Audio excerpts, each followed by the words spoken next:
Coltrine. Let's unbox. Let's see what's in it.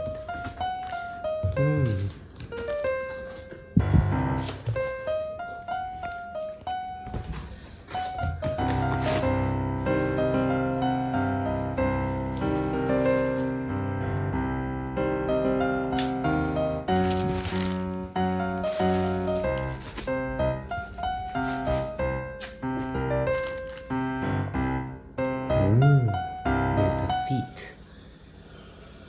Then we have the assembly instructions. It's like a star. And finally we have the other parts. The assembly seems to be pretty easy. Okay, first we gotta install the wheels. Just plug in and push it in.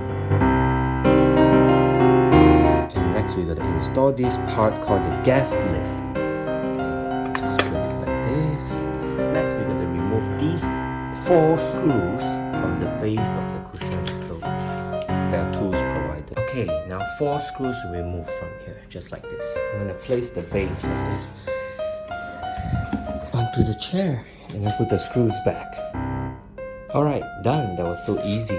This hole over here is gonna go on this. This is the seat back. There are 4 screws over here. I gotta remove these screws and then put them onto here. Now that the screws are put in, the chair is almost complete. I'm gonna put the covers to cover this. Okay? Okay, so this is quite easy. So you see there's like 2 holes over here. The 2 holes will go over the screws and then the last hole will go over here. And then I'm gonna put the screw on this. These 2 pieces are quite straightforward. There's a bend over here. The other side is straight. Can you see? There's no bend. And then we just plug in this hole with this. Looks good. If you guys are worried about the extra screw, it's perfectly normal. They actually provide extra screws just in case.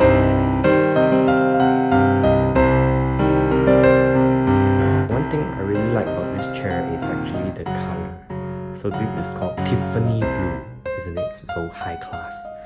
And look at this. Wow, it's like the carbon fiber feeling. Yeah. Look at this. You can bring it up. Bring it down, you can turn it. Bottom is adjustable as well. Very nice wheels. Yummy. Look at this, guys.